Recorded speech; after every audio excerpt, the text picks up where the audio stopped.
Good day. It's my pleasure to welcome you to our 2020 Snohomish County Good Scout Lunch. It is the first time we've ever done this event as a lunch, the first time we've ever done it in the fall, and of course, the first time we've ever done it virtually. My name is Scott Bader. I'm an Everett City Council member, but it's my pleasure now to serve as the chair of the lunch committee. As we do at all our Scout gatherings, we will begin with a flag salute and invocation. Even though we aren't gathered together, we ask you to stand as we always do for the Pledge of Allegiance and the invocation. Please stand and join me in the Pledge of Allegiance. I pledge allegiance to the flag of the United States of America and to the republic for which it stands, one nation, under God, indivisible, with liberty and justice for all. Please remain standing and join me in the Scout Oath. On my honor, I will do my best to do my duty to God and my country and to obey the Scout law, to help other people at all times, to keep myself physically strong, mentally awake, and morally straight. Please join me in the Scout law. A Scout is trustworthy, loyal, helpful, friendly, courteous, kind, obedient, cheerful, thrifty, brave, clean, and reverent. 2. My name is Kiara Berger. I am a first-class Scout from Troop 189 in Mukilteo, Washington. Please join me in prayer. Dear Lord, bless those who contribute to shape the hearts, minds, and bodies of young people. Let us remember what they have taught us and apply it daily. When facing deceit and dishonesty, let us be trustworthy. If we see hypocrisy and faithlessness, let us be loyal. Where disregard of others and mere materialism prevail, let us be helpful. When we find people in despair, let us be friendly. In an atmosphere of ill manner, let us be courteous. While some advance through brutality and crudeness, let us be kind. Though law-breaking and rule-scoffing are common, let us be obedient. While others grumble and grouch, let us be cheerful. In an environment blighted by waste and extravagance, let us be thrifty. When confronted with danger and temptation, let us be brave. As we see filth and pollution everywhere, let us be clean. While witnessing impiety, let us remember to be reverent. We are thankful for those that support us in our journey to become successful adults. Amen. Friends and family, thank you for joining us today, and thank you for your constant support and donations to the Mount Baker Council BSA. Thank you. Thank you. Thank you. Thank you, Scouts. I would like to take a moment to thank our very generous sponsors for their support of Scouting. Our lunch sponsors today are Fluke Manufacturing Company, the Boeing Company, Alaska Airlines, Crane Aerospace, Coastal Community Bank, Bickford Ford, KPFF Consulting Engineers, and Harris Ford. Joining in our celebration today are several local city and county officials, including Nate Naring, County Council Chair, Stephanie Wright, County Council Member, Jennifer Gregerson, Mayor of Mukilteo, Terry Ryan, Snohomish County Aerospace Economic Development Director. Local Scouting officials with us include Mount Baker Council President Stephen Davis, Mount Baker Council Commissioner Ed Rieger, Mount Baker Council Executive Kevin Nichols, and a large number of Executive Board members, council, and district officers. We are here to accomplish 3 things today. We will be demonstrating our personal support for Scouts' character-building programs. We are celebrating the positive impact that the Mount Baker Council has had in local communities over 100 years. And we are recognizing a leader who, by demonstrating outstanding citizenship and dedicated community service, has had a profound effect on the Puget Sound area and on Scouting. First, before we get to our keynote, I'd like to introduce our Mount Baker Council Board President, Stephen Davis, to briefly tell you all the council is doing this year to keep the adventure in Scouting in this pandemic year. Council President Stephen Davis has been involved in Scouting for over 30 years, including over 15 years volunteering at the council and district level. Additional experience in youth programs includes chairing the Fire Mountain Staff Alumni Association and coaching and umpiring youth baseball in Chicago and Everett. Professionally, Stephen is a senior director of sales and marketing for Spark SMB, a small and medium business marketing division of Sinclair Broadcasting Group. Take it away, Stephen. Thank you, Scott. I'd like to share with you a brief State of the Council update. For those unfamiliar with the Mount Baker Council, we have used the 3 M's to guide our strategic vision over the past several years. Those 3 M's are membership, manpower, and money. Under membership, our council currently serves over 3,500 youth throughout Snohomish, Skagit, Island, and Whatcom counties. That includes boys and girls 5 to 18 years old. Our youth members, along with our adult volunteers, provide nearly 100,000 hours of community service every year. Also under membership, we have Fire Mountain Scout Camp, a world-class camping facility in Mount Vernon, available for all our members and scouting families. On the manpower front, our organization is volunteer-led. We have nearly as many adult volunteers as we do youth who provide guidance for our youth. For these adult volunteers, we hold and enforce the highest standards in training and youth protection across the country, for which our council is a recognized leader. Lastly, with regards to money, the Mount Baker Council has zero long-term debt and a commitment to maintain this standard. We run a balanced budget, always, to ensure scouting in our region is available for generations to come. That said, like many other organizations, 2020 has been a year of significant challenges. With the shelter-in-place order impacting our region in the spring, many events were canceled or altered. Scouting units had to cancel meetings, camping trips, awards presentations, and day camps. Despite amazing plans from our staff and volunteers, we made the difficult decision to cancel our summer camp season. And lastly, many of our key fundraising events that occur in the spring, such as this event, were either canceled or postponed. As a result, by late spring, the Mount Baker Council was facing a budget shortfall over $800,000. But like I said earlier, we are committed to running a balanced budget with zero long-term debt. If there's one word I'd use to describe the leadership of our council, it's resilience. This has been demonstrated year after year. We have a committed board of directors and professional staff that runs at challenges and proactively adopts solutions. We maintain an attitude that we will find a way to succeed. As a result, we come up with ideas like Day Camp in a Box, so we can still deliver a meaningful program despite social distance guidelines. Or we open Fire Mountain to our families who can now enjoy camp for free, so they can enjoy the outdoors at our camp with plenty of distancing. And we've learned, like everyone, how to run online meetings and fundraising events like this, which brings positive impact well beyond the current pandemic to solve traffic and physical distance limitations. And because of our resilience and innovation, that brings hope. A recent display is our auction that we had earlier this month. This is typically a large in-person event that we were forced to move digital. With the help of the AV crew here today, we turned an event that otherwise would have been canceled to a fundraiser generating over 200% of our original pre-pandemic goal. And adding to that hope has been a generous display of support from other donors who believe in our mission and have stepped in to help us reach our funding needs. Lastly, it's you, and events like today. Your flexibility in joining us for this virtual lunch, along with your support, will help us close our budget shortfall. Your gifts make a difference and continue to provide us hope that we will find a way.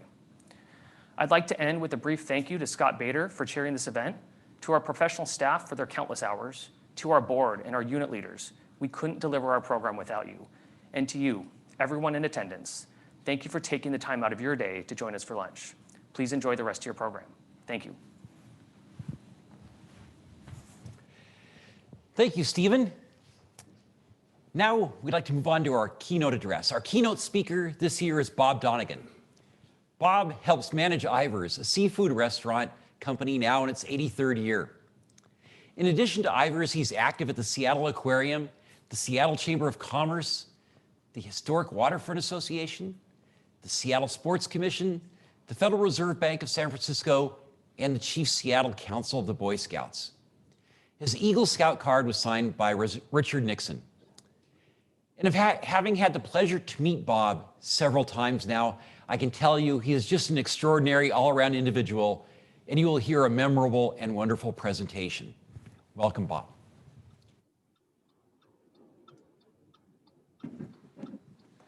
Thanks, Scott. I hope everybody has in front of you your fish and chips or chowder from the card we sent you. We'll talk a little bit about Ivor, the history of Ivors, and how it relates to the Boy Scouts as we start here. So, here is a picture of Ivor Haglund as a 10-year-old boy. He was born in West Seattle over my right shoulder here in 1905, and you can see from the picture that he was a little guy. His guitar is almost as big as he is as a 10-year-old. He graduated from the University of Washington in 1928 with a well-timed degree as a stockbroker.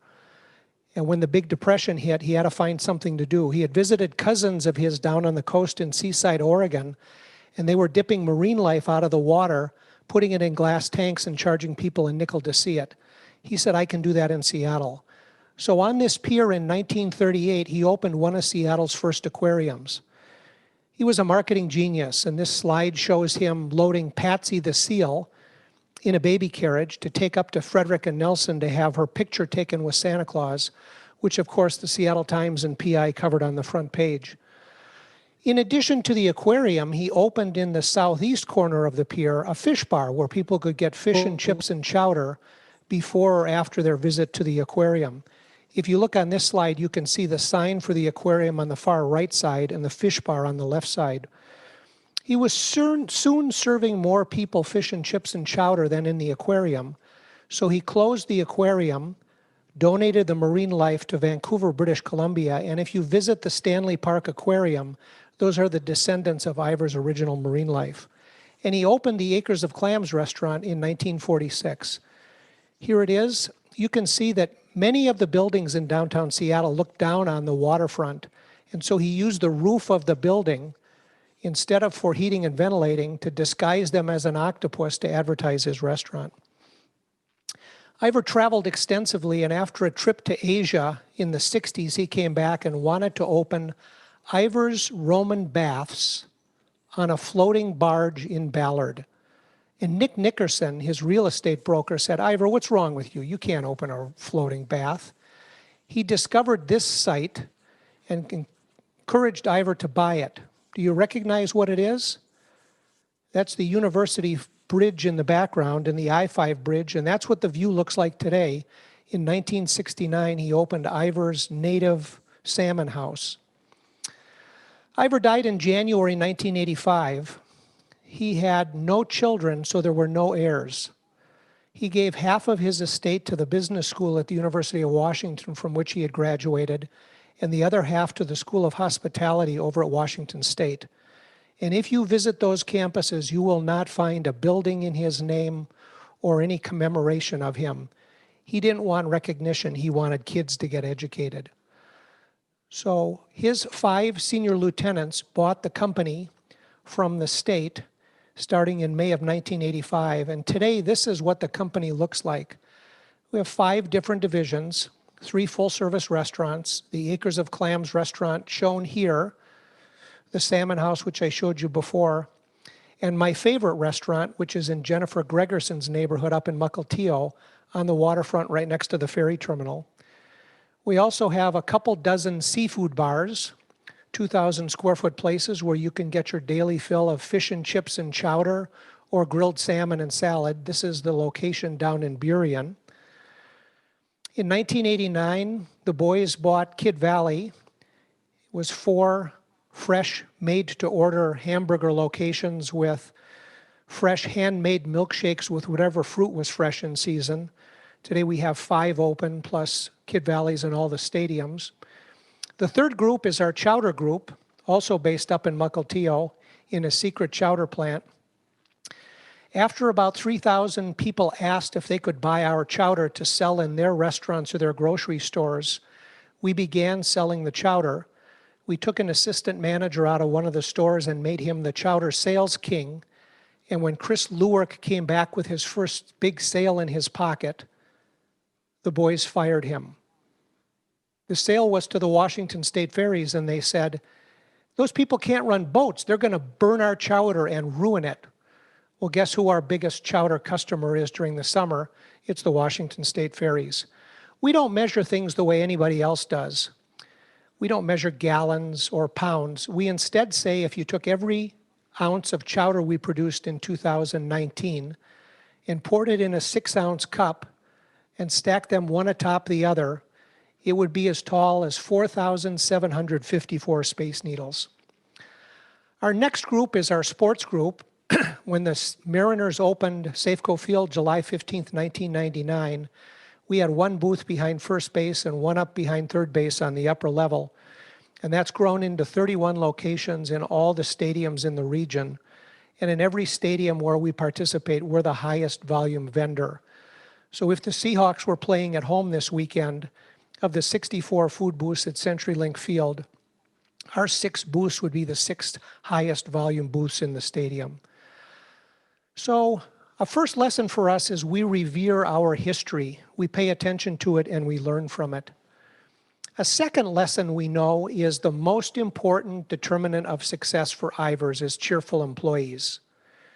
This picture on the right side shows Sue and Donna when the Salmon House opened in 1969, and it shows them 37 years later on their anniversary. And there they are holding the picture of themselves from decades earlier. Both their kids and their grandkids work for the company. Cheerful employees. When we interview people, we hire people for their enthusiasm and we train them for the skills they need. On this picture, you can see the day Joe Vizentainer retired. Joe is the guy with his foot up on the chair. You can see he was with Ivers for 36 years here at the Pier 54 Fish Bar. And the slide shows the 10 years of the other people who were working in the fish bar the day Joe retired. When we find good people, we don't like them to leave. We love trustworthy employees, and one of the best things I include in my monthly report to the bank and the insurance company and the accountants and the marketing agency is the list of our 10 longest tenure employees. The red people have retired, but look at the active people. The picture of the guy in the Philippine bike carrier, Kerry Thompson, just celebrated his 49th anniversary with us. He helps manage the store down in Kent. Here's another piece of evidence of the tenure of our employees. This is our Mukilteo restaurant when it reopened in February 2005 after the big wave hit it. And this is the same picture 16 years later with the people who are still working there circled in yellow. When we find good people, we try to keep them forever. We also do everything we can to understand our loyal customers. We interview customers, 400 customers in a bunch of stores every year to find out what matters to them and how they behave in our stores. And here's a comparison of our seafood bars with national restaurant trends. On the first line, you can see that the typical restaurant customer visits his or her favorite restaurant once a month or once every 6 weeks. Our typical customer visits us every 10 days. A typical restaurant customer shares his or her dining out occasions among 6 or 8 restaurants. You can see on the right side that our typical customer visits us for half the occasions that they go out to eat. And look way down on the bottom, you can see typically people are about 63% of people are satisfied with their visit to a restaurant. Our people are 93% satisfied when they visit our restaurants. Our market research firm tells us this is the highest customer satisfaction of any restaurant company that he researches. We do everything we can to maintain loyalty among our customers. We know that if someone visited one of our stores yesterday, they spent $12.89. 1.6 people was with them. We know they visit 35 times a year. We don't know how long they visit us because we've only done this research for 23 years. We assume 25 years, and if you add and multiply all that, the lifetime value of a loyal seafood bar customer is just under $30,000 a year. We do everything we can to pay attention to the helpful comments that our customers make. We served about 700,000 customers a month in 2019. We provide all kinds of ways for them to tell us how we are doing. There's a request at the bottom of your receipt to go to a website and report to us. If you want to fill out a customer comment card, they're there. If you call the office, you will not get voicemail. You'll get Bonnie, who will take your comment, and we act on every one of those comments. We also go out of our way to recognize courteous service among our employees. Every year, the Employee of the Year gets a Clammy. The Clammy is a wrestler's body with the head lopped off and a clam put on and a cash award. And in 2006, the year the Seahawks went to the Super Bowl, the winner of the Clammy was Joe Scola, the little guy here, who opened our booths at Quest Field, now CenturyLink. We knew that Joe would not accept this award. He is a behind-the-scenes kind of guy. So I talked to Todd Leiweke, the president of the Seahawks, and concocted a scheme. I told Joe that we were going to award the Clammy to Todd to thank him, and then Todd would give the Clammy back to Joe. And after he did that, Joe handed it back to Todd and thanked him a second time. Todd pointed to the TV screen and said, "Joe, it's not me. Look at the screen." Joe Scola is the Employee of the Year. Joe was so angry with us, he left the game, did not work, and we didn't see him for 2 weeks. The award winner this year is a young woman in our Aurora store, Fatima, over on the side, and you can tell she was awarded in 2020 because both she and Carl have their masks on. We're also very thrifty in the way we manage things. Sometimes we're too thrifty. When I arrived here in 1997, the typical seafood bar manager or Kid Valley manager was paid about $19,000 a year. And we had turnover among our employment staff that matched nationwide turnover 200 to 400% a year. We gave that difference of $2,040 that we used to hire and train new employees to the employees as pay. You can see our typical seafood bar or Kid Valley manager today earns a base salary of $61,000 plus bonuses of up to $15,000, and the result is our employee turnover is among the lowest in the industry. We also know that when we serve customers, we're going to blow it. We served 8.5 million people last year. If 1,000th of those transactions are bad, that's 23 bad transactions a day. So when we make a mistake, we fix it. Everyone in the company is authorized to do whatever is necessary to make customers happy. And the result is we have enormously loyal customers. So have you noticed anything about these rules for success for Ivers? The green words match the Boy Scout law. They work for the kids and they work for us. So has it been successful? We're in our 83rd year. We like to think so.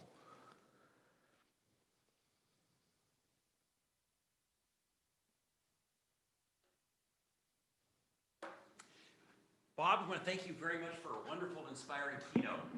Stephen and I would like to present you with a token of our council's appreciation. This is a 1979 second edition Boy Scouts of America field book signed by the author William Hillcourt, aka Green Bar Bill. So thank you very much, Bob. Thank you, Stephen. Thank you, Scott. Appreciate it. Yep. Fantastic keynote. We're very grateful to Bob. Now, to express the need for your support, I'd like to introduce George Hobson. George currently serves in adult leadership positions in a Salish Sea District Troop and PAC, in addition to the District Committee and Commissioner Corps. He is a vigil member of the Order of the Arrow and received several district and council awards, including the Silver Beaver and National Eagle Scout Association Outstanding Eagle Scout Award. George has a 47-year career with Brown Bear Car Wash and is currently the Human Resources Manager. He is married to his wife, Jennifer, and they have 3 adult children and 2 grandsons. George? Thank you very much, Scott. Thank you all for being here today. Although different than in past years, however, we live in challenging times these days. So a Scout has to be prepared, and a Cub Scout says, do your best. It is those mottos that ring true today. I am in the second chapter of my scouting career, which began in 2005 when my son joined Cub Scouts. We looked forward to working on activities, selling popcorn, the blue and gold dinner, and the Pinewood Derby race. Then came his time in a scout troop, camping, hiking, personal growth, learning about leadership and service to our community. I'm proud of my son, who is an Eagle Scout. Even as my son has aged out of scouting as a youth, I continue to participate in scouting. I enjoy sharing the experience of scouting with boys and girls in scout troops and Cub Scout packs. Scouting remains an important part of my life, and I want to make sure that it is for the youth of Snohomish County. My first chapter of scouting was in my youth in Everett. I joined Cub Scouts, then a troop. Mom and Dad did all they could to provide and guide me through scouting, but it also took a neighbor who paid for my swim lessons at the YMCA, and the great adult leaders who guided and, yes, sometimes pushed me on the right path toward becoming an Eagle Scout out of a troop in Snohomish. It took people from within the community who provided support to make scouting possible. I now have the opportunity to have a third chapter in scouting. My grandson will be joining next summer. My daughter asked me if I'd be a part of his start in scouting. Needless to say, she did not have to twist my arm. He has already been pictured in a future Eagle Scout shirt at the age of 6 months. He has a stuffed monkey from Build-A-Bear, and its name is Scout. And by the age of 1, he had already been to Fire Mountain, our premier scout camp. So he is being prepared. Our goal today is to make sure that scouting is here for our current scouts and our new scouts like my grandson. Your support of scouting makes a huge difference in the lives of many young people in Snohomish County. You can see on the screen the text to give option. And right now, you should be receiving an email or a text with a link to our council website giving page to also make a gift. You can pledge or make a one-time gift. Text 2020 FOS to 41444. That's text 2020 FOS 41444. While we appreciate all levels of support, I'm asking you to specifically consider at least a gift of $250, which is the cost to provide a year's worth of scouting programs to one scout in the Mount Baker Council. However, if you would consider giving at the $500 level, we have an Ivers cookbook personally autographed by Bob Donegan that we will deliver to you if you are able to give at that level. What were your personal scouting life chapters like? What will they be like for those in scouting now and in the future? You can help with that second question by making a pledge today. Thank you for your generosity in supporting local scouting character building programs. And now I would like to turn it over to the Mount Baker Council CEO and Scout Executive for some closing thoughts. Thank you for attending today's luncheon on behalf of the Boy Scouts of America and the Mount Baker Council. It's my honor to give one of the closing comments today. One of the characteristics of scouting for over 100 years is no matter when you join or the rank you attend, the scouting experience prepares you for life. For some, the pinnacle of their scouting career is achieving the highest rank of Eagle Scout.